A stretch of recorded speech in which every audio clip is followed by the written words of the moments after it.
7400. എനിക്ക് ഇതിൽ അളവില്ല. കടല് പോലെ ഭഗവാന്റെ രൂപം നമുക്ക് ശരിക്കും പറഞ്ഞു കഴിഞ്ഞാൽ നമുക്ക് വർണ്ണിക്കാനോ ഇത്ര 30 മുക്കോടി ദേവത ഉണ്ട്, ഇല്ലെങ്കിൽ 30 മുക്കോടി ദേവന്മാരുണ്ട് എന്നുള്ളതുള്ള നമുക്ക് അതിൽ അത്രത്തോളം എനിക്ക് കളക്ട് ചെയ്യാൻ പറ്റുമെന്നുണ്ടെങ്കിൽ തീർച്ചയായിട്ടും അതും ഞാൻ കളക്ട് ചെയ്യും.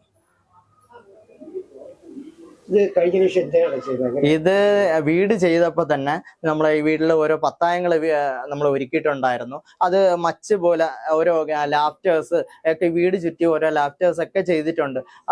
ആ ഫ്രണ്ടിൽ കാണുന്ന തിണ്ണ പോലും അണ്ടർഗ്രൗണ്ട് ആയിട്ട് റൂമാണ്. അതിനകത്ത് തന്നെ ഒത്തിരി കളക്ഷൻസ് അതിനകത്ത് വെക്കാറുണ്ട്. അപ്പൊ ഇതൊക്കെ വെക്കാനായിട്ട് ഇന്ന് വരെയും ഈ ഗൊലു കാരണം നമ്മുടെ വീട് കൺജസ്റ്റഡ് ആയിട്ടില്ല. ഈ നവരാത്രി കഴിഞ്ഞ് നമ്മുടെ വീട് വന്ന് കണ്ടു കഴിഞ്ഞാൽ ഇത്രയും ഗൊലു ഉള്ള വീടാണോ എന്ന് എല്ലാവരും അതിശയിക്കും. അങ്ങനത്തെ രീതിയിലാണ് നമ്മൾ വീട് അറേഞ്ച് ചെയ്യുന്നത്. പിന്നെ നമ്മൾ അടുക്കി വെക്കുന്ന, അതാണ് പറഞ്ഞത്, ചിട്ടാവട്ടം അടുക്കി വെക്കുന്ന ആ ഒരു ശൈലി, ഇതൊക്കെ കൊണ്ടാണ് നമ്മൾ ഉള്ള ഒരു ചെറിയ റൂമായിരുന്നാലും നമുക്ക് അതിനകത്ത് ഉൾക്കൊണ്ട് ജീവിക്കാം. നമ്മുടെ ചെറിയ വരുമാനത്തിലായിരുന്നാലും ഉൾക്കൊണ്ട് ജീവിക്കാം എന്നുള്ള ഒരു പ്രിൻസിപ്പിൾ എനിക്ക് എൻ്റെ ആച്ചിയും എൻ്റെ പാരൻസും എനിക്ക് പകർന്നു തന്നിട്ടുണ്ട്. അത് പ്രകാരമാണ് ഞാൻ ജീവിക്കുന്നത്.